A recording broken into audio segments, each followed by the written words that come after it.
అమ్మలగన్నయమ్మ ముగురమ్మల మూలపుటమ్మ చాలా పెద్దమ్మ సురారులమ్మ కడుపారడి బుచ్చినయమ్మ తన్ను లోనమ్మిన వేల్పుటమ్మల మనంబున ఉండెడియమ్మ దుర్గ మాయమ్మ కృపబ్ధినిచ్చుట మహత్వ కవిత్వ పటుత్వ సంపదలు. విజయవాడ కనకదుర్గమ్మ తల్లి కోవెల్లో రాజద్వారం మీద ఇప్పటికీ ఈ పద్యం రాసి ఉంటుంది.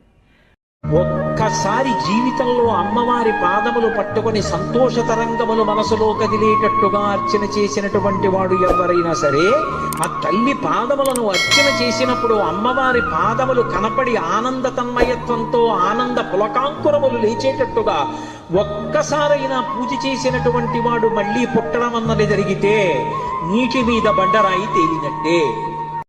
ఎవడికి ఏ కష్టం వచ్చినా అప్పటికప్పుడు ముడుపు కట్టేస్తాడు, అప్పటికప్పుడు అమ్మవారికి నమస్కారం చేస్తాడు.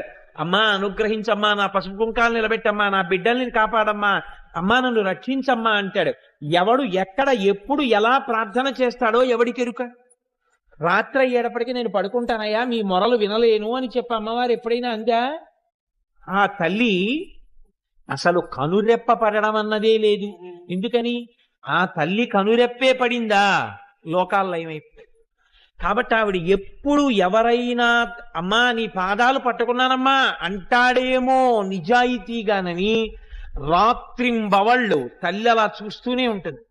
ఎవరైనా కానీ అమ్మా అని గట్టిగా ఆర్తితో నమ్మకంతో పిలిచారో అంతే, ఉత్తర క్షణం ఆ తల్లి అనుగ్రహించి పలికేస్తుంది.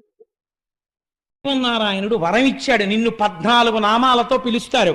దుర్గా, భద్రకాళి, విజయ, వైష్ణవి, కుముద, చండిక, కృష్ణ, మాధవి, కన్యక, మాయ, నారాయణి, ఈశాన, శారద, అంబిక. భాగవతాంతర్గతంగా ఈ 14 నామాలు ఎవరు వింటున్నారో ఆ విన్న వాళ్ళందరికీ ఏతించి చూచి చెలగుచు, అలాంటి వాళ్ళకి, నిన్ను చూసిన వాళ్ళకి, నామం విన్న వాళ్ళకి, పేరు పలికిన వాళ్ళకి దేశంలో నువ్వు ఎక్కడెక్కడున్నా నీకు రక్షించడం తప్ప ఇంకోటి తెలియదు, అలా రక్ష చేస్తావన్నా అన్నారు.